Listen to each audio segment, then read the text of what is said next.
we're trying to save the Imperium.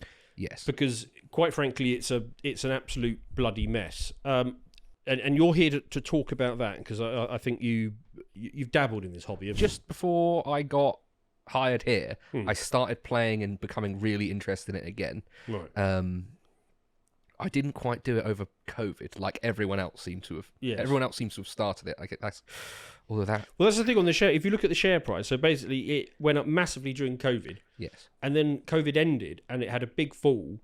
But the problem is everybody was now hooked on their, heroin, plastic, whatever it was. Yeah, people call it plastic crack for a reason. Yes. And then the share price just shot back up again. So, COVID was just, it was one of the few, winners from COVID. So I could easily do an episode just on Games Workshop. But we are here to talk about the lore. It's set in the 40th millennium, which is quite a long way. 41st millennium. 41st millennium. Yes. Okay. And so, just in case any of you are wondering, well, how do we get from here to there? I've got a very, very short history for you. Honestly, there are millions of lore channels if you want to go and get into the lore. We are condensing 40,000 years worth of fictional history. Yes. Into the next 10 minutes. Yes. Well, probably less than that. Yeah. So there's the Age of Terror. Now we're in that now. Yep. And that runs for the next few thousand years. And then about 15,000 years from now, you get humanity enters a sort of golden age of technology. And you wanted to talk about STDs, didn't you? Because apparently they're rife during this period. STCs, or standard template constructs. They're basically these...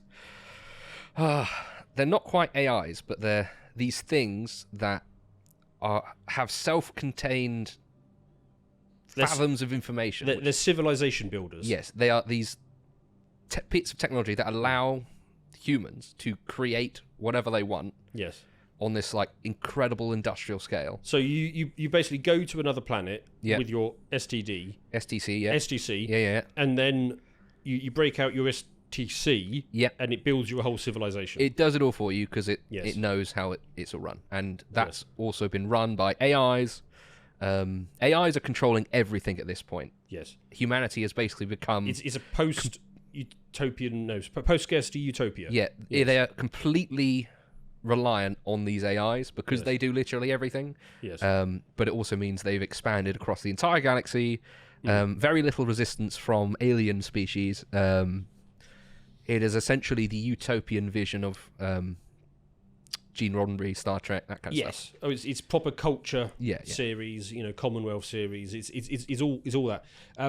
Now I will say the lore is incredibly hazy about this period, because even though it's 15,000 years in our future, it's 15,000 years in their past. Yes. So it is further ago for them than the last ice age was for us. And we know bugger all about what happened before the last ice age. Yep. All the records have been lost.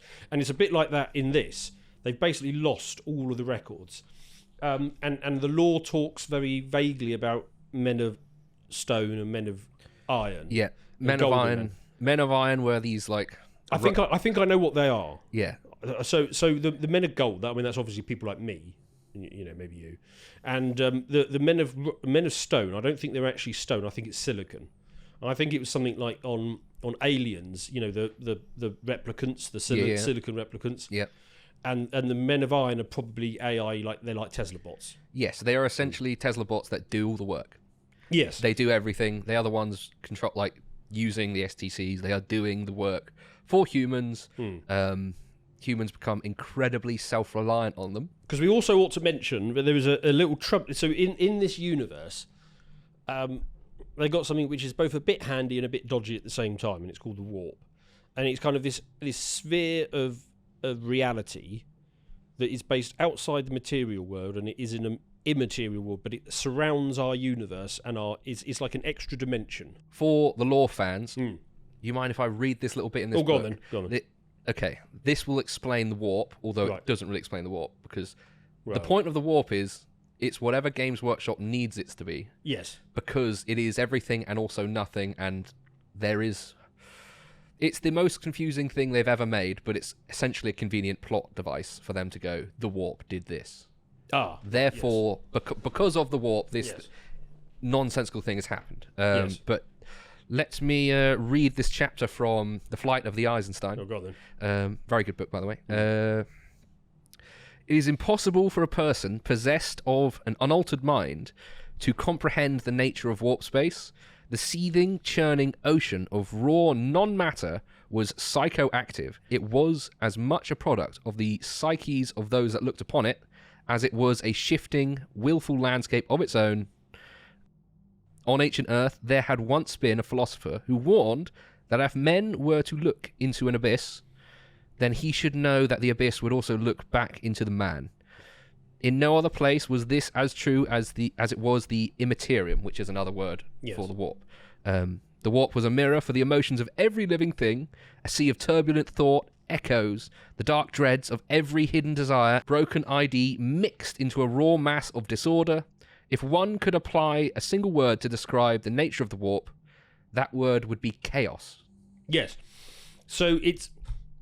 And it serves a number of purposes, like you say. So it's basically like hyperspace in Star Wars, but it also has demons. Yeah, so it is this place where the rules of physics, time, space, none of that applies.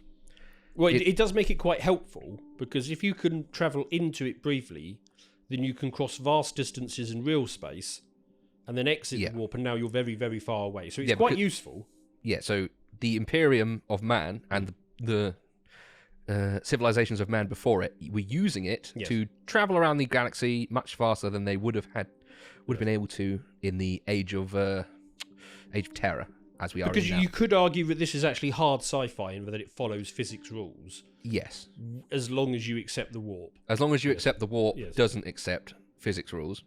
Well, it does. Well, we don't know. Yes. Maybe further work can be done on that.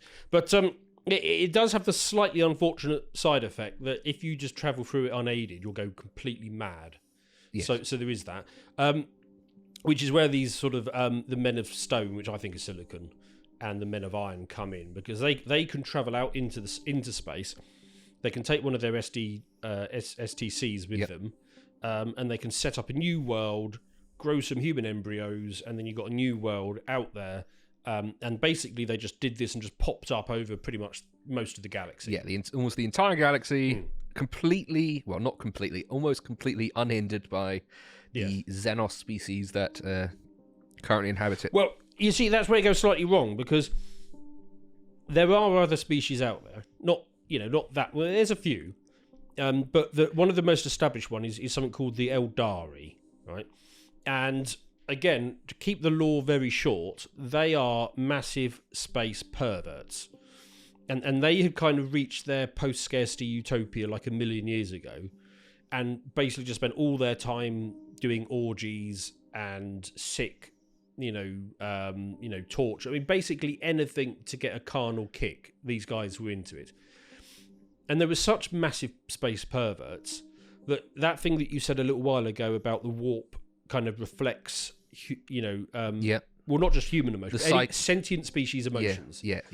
They were such massive space perverts that they birthed a new chaos god within the warp, the pervert god. Yeah. Slanesh, I think it's called. Yes. And that had a slightly unfortunate effect that made the warp far more dangerous, and also caused a bit of a rift.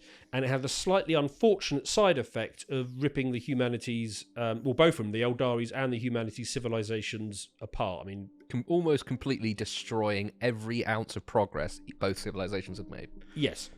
And then I think it's either at that point or just before the Men of Iron and the Men of Silicon go to war with each other, and basically humanity is just screwed at this point. Yeah, the Men of Iron essentially start an armed uprising against all of humanity and start a war of unimaginable chaos and destruction. Yes. They kill trillions upon trillions of people. Yes. Far more devastating than future wars, such as the Horus heresy, which we'll touch on in a minute.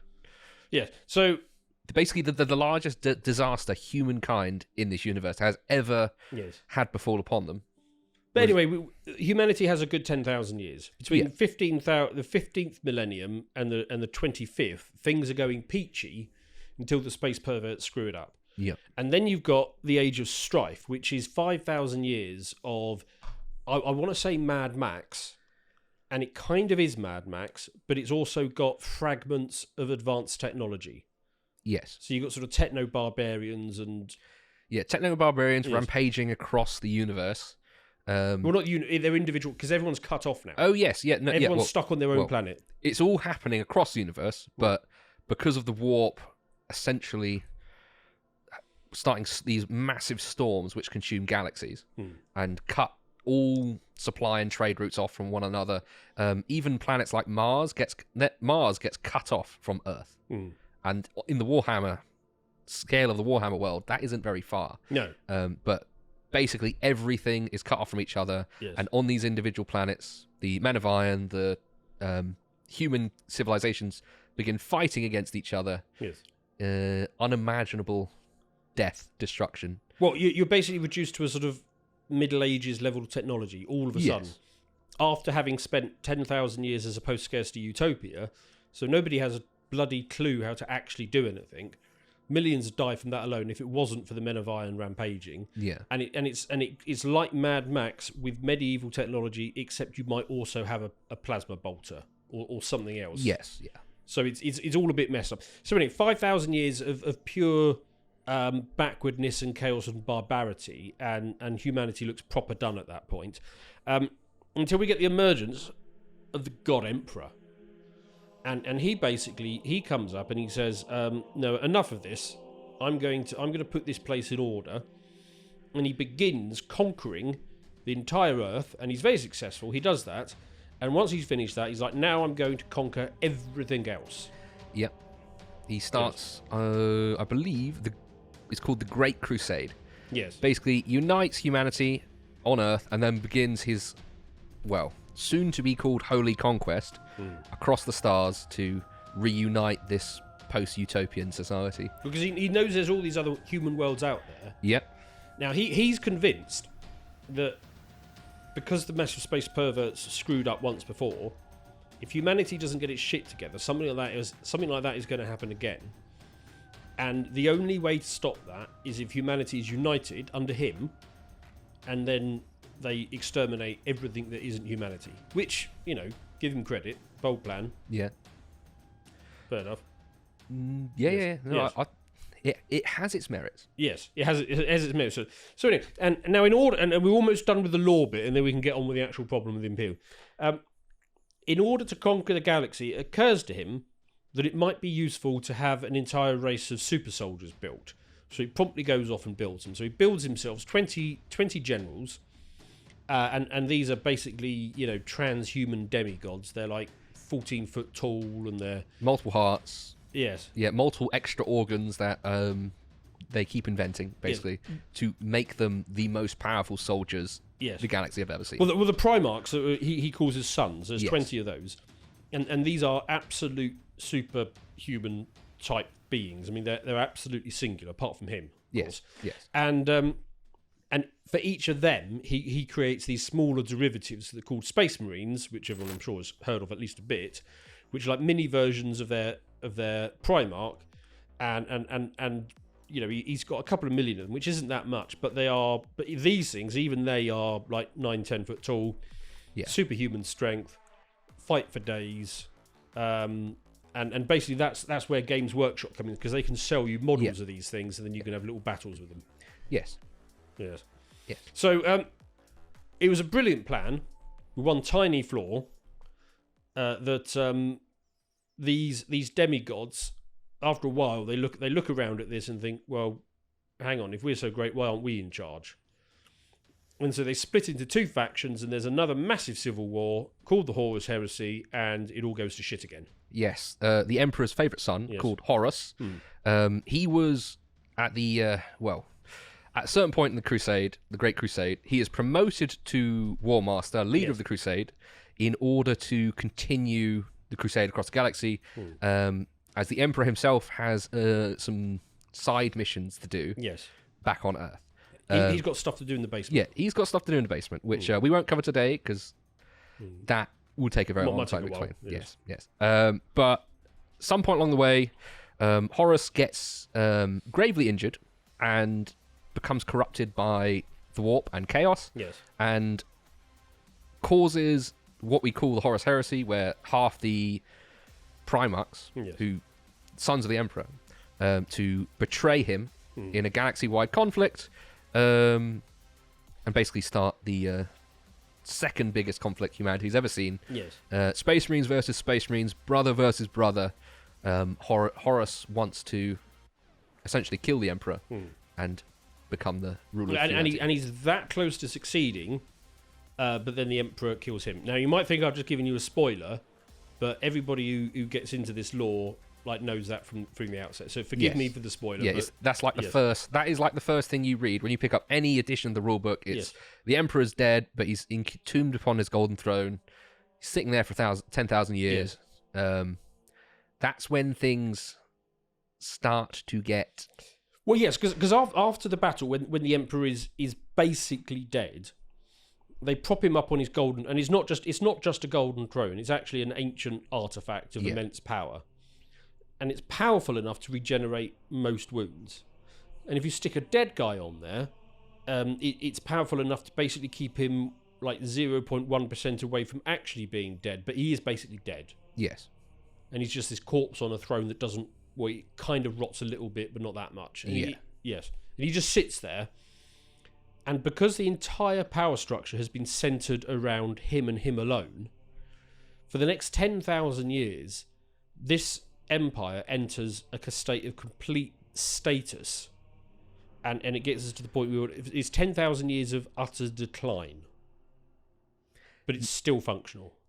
The Horus heresy, well, the war with the Men of Iron and then the Horus heresy essentially create this weird paradigm where no one trusts the idea of innovation, the ideas of progress in anything. Economy, technology, society, everything must stay the same. Order must be kept so that bad things don't happen again. Well, and the God Emperor himself, I mean, he wasn't called that. I mean, he just called himself the Emperor. Yes. But he was very clear, no, I am just a man. I may be a remarkable man, but I am just a man. He's very clear on that. He was not a fan of the idea of gods or religion. No, he wasn't. Yes.